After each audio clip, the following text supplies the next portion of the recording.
Iran deal पर ही Donald Trump का यह बयान, ईरान के पास परमाणु हथियार नहीं होगा। एमओयू में परमाणु मुद्दे पर साफ साफ बातें हैं और तेल की कीमतें तेजी से गिर रही हैं, यही डोनाल्ड ट्रंप ने कहा। साथ ही स्टॉक मार्केट ऊपर जा रहा है। डोनाल्ड ट्रंप का यह लेटेस्ट बयान। हालांकि डील के बीच डोनाल्ड ट्रंप के इस बयान के मायने क्या है, करेंगे एक्सपर्ट से सवाल, क्योंकि डोनाल्ड ट्रंप ने कहा है कि ईरान के पास परमाणु हथियार नहीं होगा। एमओयू में परमाणु मुद्दे पर साफ साफ बातें हैं और तेल की कीमतें तेजी से गिर रही हैं, स्टॉक मार्केट ऊपर जा रहा है।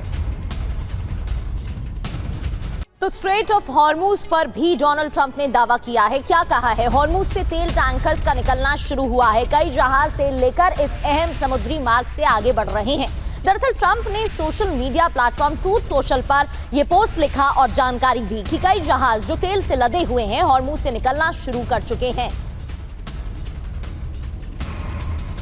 ये पोस्ट भी आपको दिखा रहे थे, शिप हॉर्मूज से निकलना शुरू कर चुके हैं। इस बारे में जानकारी डोनाल्ड ट्रंप ने सोशल मीडिया के जरिए दी है। अब सीआईए चीफ रेडक्लिफ को ईरान पर शक है। बड़ी खबर आपको बता दें, इंटेलिजेंस रिपोर्ट में एटमी डील पर दावा किया गया और यूरेनियम पर ईरान का बर्ताव संदिग्ध। हालांकि यूरेनियम की शर्त से पीछे हट सकता है ईरान। और अमेरिकी वेबसाइट एक्सियोस के हवाले से इस खबर को लेकर क्या दावा किया जा रहा है, क्योंकि यूरेनियम पर ईरान पर शक और यूरेनियम पर ही ईरान के बर्ताव को संदिग्ध बताया जा रहा है। और ये बड़ी खबर आपको बता दें, जहां सीआईए चीफ रेडक्लिफ को ईरान पर शक है।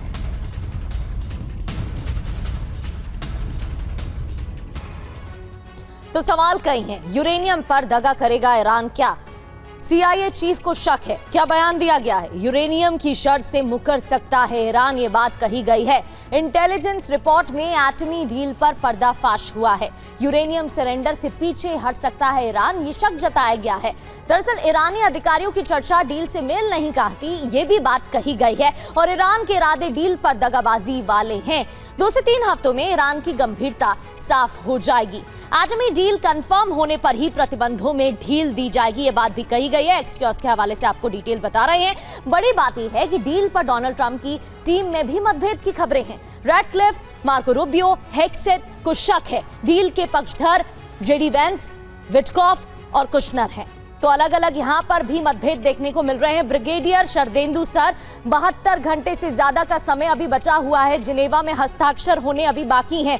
लेकिन जिस तरीके से ईरान की तरफ से अलग अलग दावे किए जा रहे हैं, अमेरिका की तरफ से अलग अलग दावे किए जा रहे हैं और कहा जा रहा है ईरान की तरफ से अमेरिका गलत दावे कर रहा है और ऐसा ही अमेरिका की तरफ से भी किया जा रहा है। क्या जिनेवा तक बात पहुंच पाएगी या नहीं? देखिए, मेरा मानना है कि जिस तरीके से बयानात आ रहे हैं, जिनेवा में ये डील साइन होते हुए दिख रही है, इतने बड़े बड़े दावे किए जा रहे हैं और ये जो इंटरवीनिंग पीरियड है उसमें अपनी ज़्यादा से ज़्यादा बातें पे एग्रीमेंट कराने की बात है। आज की डेट में जिस तरीके की रिपोर्ट्स आ रही है उससे तो ये लगता है कि अमेरिका ने पूरी तरीके से गिवन अप कर रखा और सारी की सारी शर्तें ईरान की मान रखी। ये एक तरफा रिपोर्ट भी हो सकती है, ऐसा मेरा मानना है। और साथ में अमेरिका अब कुछ गेन ग्राउंड करने की स्थिति में आता हुआ नजर आ रहा है, जिसमें कि सबसे बड़ा पेचीदा इशू है इनरिचमेंट ऑफ यूरेनियम। उनका न्यूक्लियर प्लान क्या होगा? फर्दर इनरिचमेंट के लिए ईरान एग्री कर सकता है, लेकिन इनरिच यूरेनियम को वो किसको हैंडओवर करेगा? अब डेफिनेटली अमेरिका को हैंडओवर करने वाला नहीं है। उसके लिए एक संस्था है IAEA, उसके मॉनिटरिंग हो सकती है, उसका सुपरविजन हो सकता है, लेकिन ये रहेगा पूरा इनरिच यूरेनियम मेरा मानना है ईरान में ही रहेगा, लेकिन फर्दर इनरिचमेंट नहीं होगा। और इसका पीसफुल पर्पसेस के लिए जिसका 6.5% इनरिच यूरेनियम का वो बिजली बनाने में इस्तेमाल कर सकते हैं, वो शायद जारी रहे।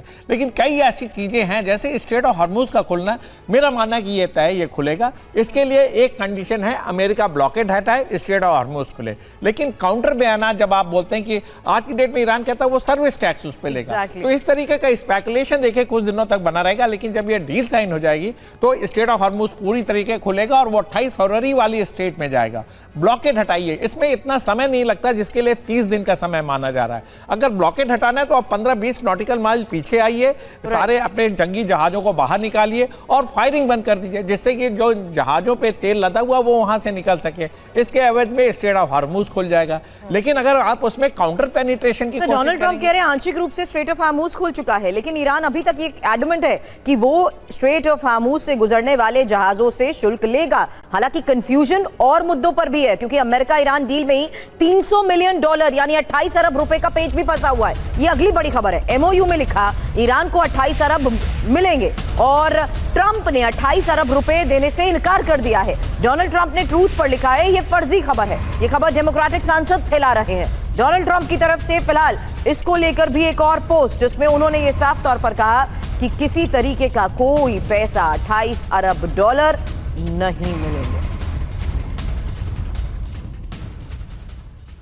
तो वहीं 28 अरब डॉलर पर जेडी वेंस ने क्या कहा? जेडी वेंस का भी इस मुद्दे पर बयान सामने आया। कहा कि ईरान को ये राशि अमेरिका से नहीं मिलेगी, खाड़ी देश ईरान को दे सकते हैं मदद। तो खाड़ी देश जरूर मदद दे सकते हैं, लेकिन अमेरिका की तरफ से ये राशि नहीं दी जाएगी।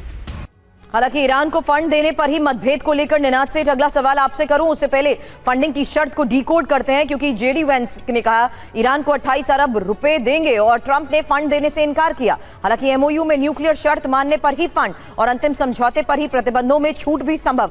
डील के बाद भी $300 मिलियन देने पर मतभेद और ईरान शर्तों पर कायम रहा तो पुनर्निर्माण फंड भी मिलेगा। हालांकि ईरान ने शर्तों पर टाल मटोल किया तो फंड फ्रीज, यही फिलहाल फाइनेंशियल टाइम्स की रिपोर्ट के जरिए दावा किया जा रहा है। सर, एक मिसट्रस्ट तो है, और क्या अभी टाइम बाय करते हुए दोनों एक दूसरे के फैसलों को भी परख रहे हैं, ये जानते हुए कि आखिर कहां पर आकर बात स्ट्रैटेजिकली एमओयू के तहत सामने रखी जाए? क्योंकि अलग अलग बयान अमेरिका में ही जिस तरीके से सामने आ रहे हैं वो भी सवाल खड़े करते हैं। ईरान का जो रुख है वो अमेरिका से बिल्कुल इतर है। ये तमाम कंफ्यूजन अभी भी अलग अलग मुद्दों पर कायम है। देखिए, पहली बात तो 300 मिलियन नहीं, $300 बिलियन हैं। राइट। 1 बिलियन 9,000 करोड़ होता है, तो आप अंदाजा लगाइए कितना पैसा है। ईरान नहीं मानेगा अगर उसके फंड्स डीफ्रीज नहीं होते तो इस शर्त इस साइन करने का इस डील में। ये बड़ी सिंपल बात है। ये वाले नए फंड नहीं है, उनके खुद के फंड फंसे हुए हैं जो अमेरिका के सैंक्शन के अंदर है। उसको छोड़े बिना ईरान साइन नहीं करेगा। मैं ये भविष्यवाणी कर सकता हूं इस चैनल पे। पर इससे बड़ी एक और बात है, हम भूल जाते हैं कि ईरान दुनिया का 6ठे नंबर का ऑयल प्रोड्यूसर है। वो एक साल में इतने पैसे कमा सकता है कि वो जितना भी बर्बाद हुआ है वो वापस आ जाए। ईरान कोई छोटी छोटी टुच्ची पावर नहीं है। ईरान वर्ल्ड का 6th लार्जेस्ट ऑयल प्रोड्यूसर और 5th लार्जेस्ट गैस प्रोड्यूसर है। तो इससे खतरा ये होगा अमेरिका और इजराइल को, और इसीलिए इजराइल इस डील से परेशान है कि इतने सारे डिस्ट्रक्शन के बाद भी ईरान इतना अमीर देश है कि एक साल में हिजबुल्लाह को वापस सप्लाई कर सकता है, अपने मिसाइल वापस ला सकता है, अपनी कैपेसिटी सिर्फ एक साल में वापस बरकरार कर सकता है। घूम फिर के बात वॉर की वहीं पे आ सकती है जहां एक साल पहले थी। तो मेरे को लगता है अमेरिका को, क्योंकि मागा के कारण इस वॉर से निकलना है, उन्होंने सिर्फ इस वॉर को एक और वॉर के लिए पोस्टपोन किया है। बिल्कुल सर, ठीक कहा आपने। और इजराइल भी जिस तरह से कह रहा है कि वो लेबनान में हिजबुल्लाह के अलग अलग ठिकानों पर हमले जारी रखेगा, तो उसी तरह से ईरान ने भी कहा है, सूत्रों के हवाले से जानकारी है कि वो हिजबुल्लाह को मजबूत करने का काम करेगा, जिस तरीके से आप जानकारी दे रहे हैं। वहीं अमेरिका ईरान करार पर एक बड़ा अपडेट आपको बताते हैं। 3 चरण में शांति समझौता होगा। फर्स्ट फेज में पीस डील तुरंत लागू होगी, दूसरे चरण में औपचारिक हस्ताक्षर होंगे और तीसरा फेज, तीसरे चरण में एटमी डील फाइनल होगी।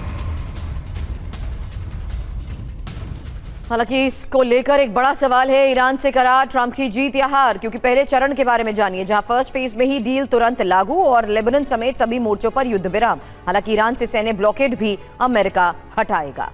दूसरे चरण की बात करें तो 19 जून को जिनेवा में औपचारिक हस्ताक्षर होने हैं और जहाजों के लिए हॉर्मुज फिर से खुल जाएगा। इधर ईरान पर लगे प्रतिबंधों में अस्थायी छूट की बात कही जा रही है, तो एटमी डील पर सहमति के लिए रोड मैप भी तैयार किया जाएगा। हालांकि तीसरे चरण में 60 दिन में एटमी डील फाइनल होगी और फ्री संपत्ति कई फेजेस में रिलीज होगी। प्रतिबंधों पर और ज्यादा राहत भी संभव है। शरदेंदु सर, ये जो फेजेस हैं, 3 चरण की बात की, क्या यही पहले और दूसरे चरण में भांपा जाएगा कि आखिर विश्वास किया जाए या ना किया जाए? क्योंकि जो बात अभी निनाद सर ने कही, उन्होंने कहा कि ये अगले फेज ऑफ ऑपरेशन से पहले मान लीजिए हो सकता है कि बात वहीं पर पहुंच जाए जहां से शुरू हुई थी, क्योंकि डोनाल्ड ट्रंप डेस्परेट हो चुके हैं इस वक्त डील करने के लिए, जबकि ईरान अपनी शर्तों पर कायम है।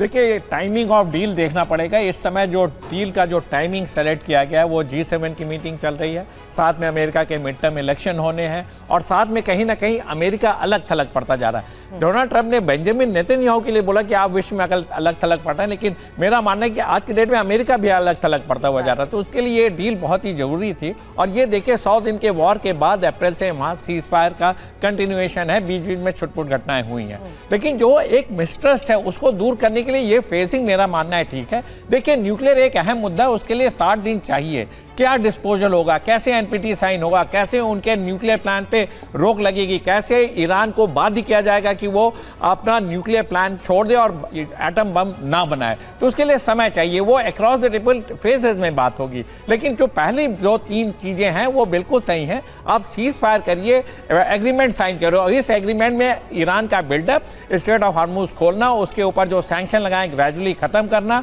उसके इकोनॉमी को रिवाइव करने की बात है, क्योंकि वहाँ इन्फ्लेशन था, आम मर्रा की चीजें वहां अवेलेबल नहीं थी। तो ये फेजिंग तो ठीक है, लेकिन कितना अबाइड करते हैं ये देखने वाला होगा। कौन कितना गिव अप करता है, कौन कितना टेक करता है, इसको देखना है। ऐसा ना हो कि पूरा ईरान के फेवर में चला जाए, अमेरिका प्रिवेल करे, डील टूट भी सकती है। ये बिल्कुल लोगों की संभावना है कि हो सकता है मिड टर्म इलेक्शन में अगर रिपब्लिकन जीत जाते हैं तो ये डील टूट जाए, बहाना दिया जाएगा न्यूक्लियर प्लान जो हम डील करना चाह रहे थे उस पर कोई एग्रीमेंट नहीं हुआ और फिर से बमबारी। और सबसे बड़ा स्पॉइलर जो है वो है इजराइल। आज की डेट में वो मानने को तैयार नहीं कि वो लेबनान के अगेंस्ट जो ऑपरेशन है उसको सीज कर देगा। जो बफर जोन वो चाहता है, जहां उनके सैनिक घुस गए, वो विड्रॉ करेंगे। ये सारी चीजों पर संशय बना है। क्या अमेरिका के जो बेसेस रीबिल्डअप हुए हैं, जिसमें एनहांसमेंट किया गया है, डीप स्ट्राइक एयरक्राफ्ट हैं, तमाम तरीके के सीआई के एजेंट काम कर रहे हैं, वो सारे विड्रॉ करेंगे या उनकी संख्या कम होगी या वो प्री 28 फरवरी वाली स्टेट में जाएंगे? ये तमाम क्वेश्चन है जो over a period of important factors आपने जिक्र किया सर, क्योंकि यही इजराइल का रुख क्या इस पूरी बातचीत को डीरेल कर सकता है और इजराइल की तरफ से हो रहे हमले क्या सिचुएशन को और एस्केलेट कर सकते हैं। प्रगति, बिल्कुल वो देखने वाली बात रहेगी कि इजराइल की तरफ से आगे क्या कदम उठाए जाएंगे। चेतावनी तो इजराइल ने दे दी है। इधर दक्षिण लेबनान में इजराइल डिफेंस फोर्स की गोलीबारी हुई है और इजराइल डिफेंस फोर्स के हमले में प्रेस टीवी के रिपोर्टर के घायल होने की भी खबर है। रिपोर्टर हादी होटी हुए हमले में घायल, ये खबर मिल रही है। दरअसल रिपोर्टर हादी हमले में घायल हो गए, जानकारी मिल रही है। रिपोर्टिंग के वक्त घायल होने का वीडियो भी सामने आया है, ये देखिए तस्वीरें। तो दक्षिण लेबनान में आईडीएफ की तरफ से लगातार गोलीबारी हो रही है और शांति समझौते के कई मुद्दों पर भी विवाद है। वहीं दक्षिण लेबनान से आईडीएफ नहीं हटेगी, ये इजराइल साफ कर चुका है। लेबनान में युद्ध विराम नहीं चाहता है इजराइल। अमेरिकी ऑफिसर्स ने भी कहा है इजराइल को अपनी रक्षा का अधिकार है और लेबनान से हटना एमओयू में शर्त नहीं। न्यूज एजेंसी रॉयटर्स के हवाले से एक और बड़ी खबर।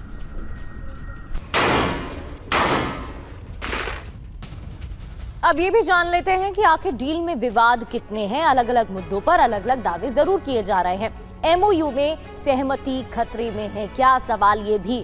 अब एमओयू में सहमति किन किन मुद्दे पर है? लेबनान में युद्ध विराम, खतरा क्या है? इजराइल इसके खिलाफ है। लगातार इजराइल की तरफ से बयान आ रहे हैं। दक्षिण लेबनान से सेना हटेगी ये कहा जा रहा है, तो खतरा ये कि इजराइल डिफेंस फोर्स ने इस पर भी इनकार कर दिया है।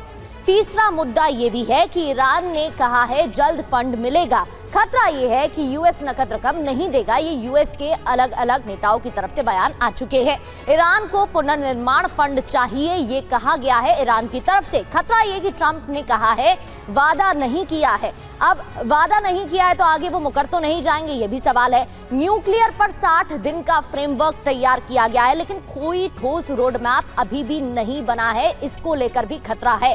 प्रॉक्सी गुटों का जिक्र नहीं किया गया है। प्रॉक्सी पर इजराइल अड़ा हुआ है। इजराइल के जो मुद्दे हैं वो उस पर अभी भी अडिग है। स्ट्रेट ऑफ हॉर्मुज खुलेगा, इस पर सहमति जरूर बनी है, लेकिन अंतिम समझौता होना अभी भी बाकी बताया जा रहा है। रॉयटर्स के हवाले से एक एक जानकारी आपको दे रहे हैं। निनाद सर, अलग अलग दावे किए जा रहे हैं, अलग अलग वादे किए जा रहे हैं, लेकिन ये सच है कि कोई ठोस फ्रेमवर्क अभी तक तैयार नहीं हुआ है, जिसी को लेकर संशय बना हुआ है कि आगे जिनेवा में सहमति बन भी पाएगी या नहीं बन पाएगी। और अब तो डोनाल्ड ट्रंप की तरफ से यह भी दावा किया गया है कि डिजिटल सिग्नेचर भी किए जा सकते हैं। हालांकि ईरान की तरफ से इस पर कोई पुष्टि नहीं की गई है, कोई बयान नहीं दिया गया है और डोनाल्ड ट्रंप आज कुछ कहते हैं, कल कुछ कहते हैं, तो कितना सही से माना जाए? देखिए, एक बात तो सच है कि दोनों अमेरिका और ईरान इस लड़ाई से गंभीर रूप से घायल या थक गए हैं। अमेरिका थक गया है, ईरान घायल है। दोनों साइड्स चाहती हैं कि ये लड़ाई इस वक्त के लिए थमे, पर क्या ये एक टेम्पररी थमना है या परमानेंट थमना है, ये 3 चीज़ों पर डिपेंड करेगा। पहली बात, क्या अमेरिका और इजराइल को किसी तरह की गारंटी दे सकते हैं ईरान को कि अब अटैक्स नहीं होंगे? अगर ईरान को ऐसा लगा कि हम साइन करें पीस डील या ना करें, हम पे अटैक्स होने ही हैं, तो ईरान अंतिम दम तक लड़ेगी। तो ये बड़ी क्रिटिकल ट्रस्ट फैक्टर है जो अमेरिका और इजराइल को एस्टैब्लिश करना है। ईरान को ये एस्टैब्लिश करना है कि वो अपना न्यूक्लियर वेपन प्रोग्राम छोड़ रहा है, हमेशा के लिए कोई नहीं छोड़ता है, 20 साल के लिए छोड़ रहा है। उसको एस्टैब्लिश करने के लिए 2-3 चीज़ें करनी पड़ेगी, पर मुझे नहीं लगता कि वो अपना 440 किलो एनरिच यूरेनियम को सरेंडर करेगा। तो कौन सा कॉम्प्रोमाइज अमेरिका एग्री करेगी कि किस तरह, जिसको कहते हैं, अगर आप किसी भी ट्रीटी में जाते तो अंग्रेजी में एक शब्द होता है ट्रस्ट बट वेरीफाई। आप भरोसा करो पर आप चेकिंग भी करो। तो मुझको लगता है कि एक फ्रेमवर्क लगाना चाहता है अमेरिका कि पर बिना grounds, boots on the ground के वो चेकिंग कैसे करेंगे कि वो 440 किलो यूरेनियम, जिससे करीबन 80 बॉम्ब बन सकते हैं, न्यूक्लियर बॉम्ब बन सकते हैं, या 50 न्यूक्लियर बॉम्ब बन सकते हैं, वो सेफ हैंड्स में है। और तीसरी बात है कि अगर आप पूरा पिक्चर देखें तो ऐसा कोई खास डिफरेंस नहीं है ओबामा की ईरान डील और इस ईरान डील में। एक तरह से देखें तो ट्रंप थोड़े से इसमें अजीब सिचुएशन में है कि एक डील जो 5 साल पहले हुई थी उसको थोड़ा सा पॉलिश करके ज्यादा अच्छा डील। लेकिन ईरान तो वही है ना सर, जो डोनाल्ड ट्रंप के रवैये पर भी सवाल उठाता है, हमेशा कहता है कि एक तरफ डील करते हैं, दूसरी तरफ आप हमला करवाते हैं। आगे भी शरदेंदु सर इसी को लेकर आपसे सवाल करेंगे। डोनाल्ड ट्रंप डील की बात कर रहे हैं, इजराइल लगातार हर फ्रंट पर हमले करने के लिए तैयार है। क्या अब डील पर ही इजरायली पीएम नेतन्याहू के इस बयान के मायने समझना जरूरी है, जिन्होंने कहा कि डील राष्ट्रपति ट्रंप की डील है, हम डील में ना पार्टनर ना ही पार्टी, डील में क्या लिखा हमें पता ही नहीं।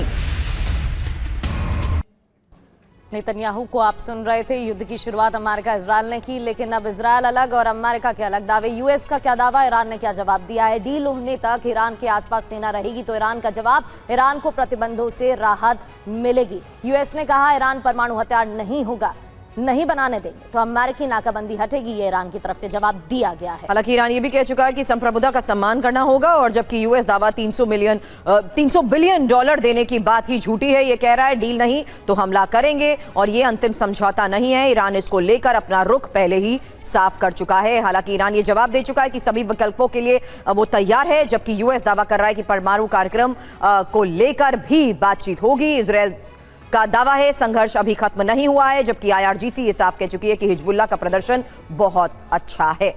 कब्जे वाली जमीन नहीं छोड़ेंगे, इजराइल की तरफ से यह भी दावा किया गया। तो आईआरजीसी का कहना है हमास को फिर खड़ा करेंगे चाहे कुछ भी हो जाए। आईआरजीसी की तरफ से कहा जा रहा है दुनिया के लिए बुरा समझौता है, ये इजराइल की तरफ से कहा जा रहा है, ये डील अमेरिका ने की है।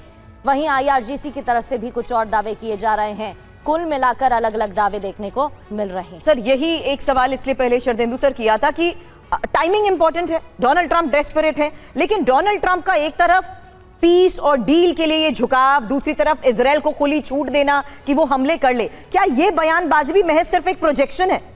देखिए, जब तक ऑफिशियली आप डॉक्यूमेंट को रिलीज नहीं करते कि किस बात पे आपका एग्रीमेंट हुआ, तब तक इस तरीके के स्पेकुलेशन चलते रहेंगे।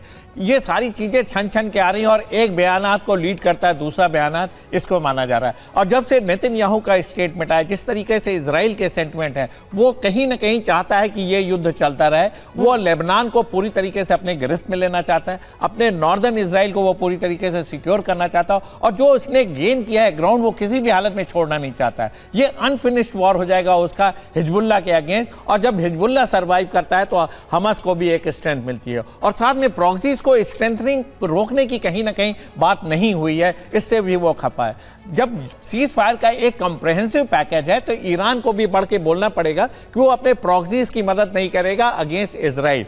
वो यमन में हुतीज अपना एक वर्चस्व बना के रख सकते हैं, हिजबुल्लाह लेबनान में बना के रख सकते हैं, लेकिन ये सारी की सारी फोर्सेज ऑपरेट करेंगे अगेंस्ट इजराइल, इस पे वो रोक चाहता है। वो होता हुआ संभव नहीं दिख रहा। तो कई ऐसे पेचीदा मसले हैं। देखिए, ये युद्ध विराम होगा तो इजराइल और अमेरिका के बीच में होगा। इजराइल ने पहले ही क्लियर कर दिया कि वो इससे आउट ऑफ इट है। उनके इंटीरियर मिनिस्टर, होम मिनिस्टर, उनके बड़े रेडिकल बयान आए। उन्होंने कहा है कि हम अमेरिका के गुलाम नहीं है, अमेरिका का हम एक संप्रभुता देश है, हमारी सोवरेनिटी इंटीग्रिटी है, हम उसको फॉलो करेंगे।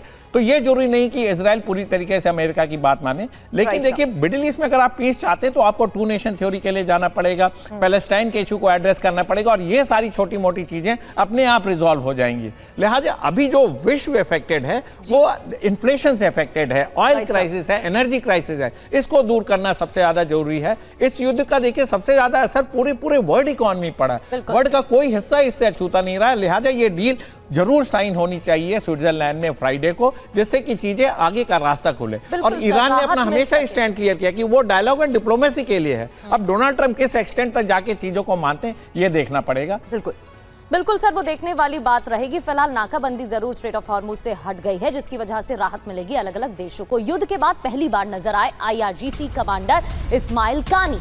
एक और खबर है, ईरानी टीवी पर कानी ने दरअसल इंटरव्यू दिया और कानी के बारे में कई तरह की बातें कही गई। कानी को इजराइल का एजेंट भी कहा गया। कानी के मारे जाने को भी अफवाहें बताई गई थी। ये अफवाह भी सामने आई थी, लेकिन अब उन्होंने इंटरव्यू दिया है और कई दिनों बाद वो सामने आए हैं। ईरानी टीवी पर कानी ने इंटरव्यू देते हुए कई मुद्दों पर अपनी बात रखी है।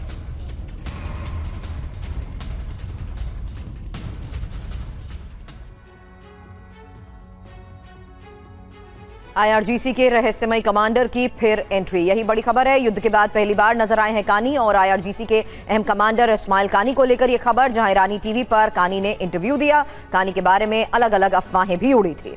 इस्माइल कानी को इजराइल का एजेंट तक बताया गया। इंटरव्यू में कानी ने हमास, हिजबुल्लाह पर अपनी बात रखी। हमास को फिर जिंदा किया जाएगा, ये भी उनकी तरफ से कहा गया। हालांकि हिजबुल्लाह मजबूती से लड़ रहा है, कानी ने यह भी साफ कर दिया। लेकिन इस्माइल कानी के बारे में जान लीजिए, जो कि 2020 से कुर्द फोर्स के प्रमुख हैं, खamenei के बेहद करीबी रहे हैं, सीक्रेट तरीके से काम करने में भी अव्वल, जबकि विदेशों में कई ऑपरेशंस भी चला चुके हैं। हमास हिजबुल्लाह को मजबूत करने में भी उनकी अहम भूमिका रही है। और शरदेंदु सर आपका बहुत बहुत शुक्रिया, निनाद सर आपका भी बहुत बहुत शुक्रिया। तमाम जानकारी हमारे मेहमान आप तक पहुंचा रहे थे।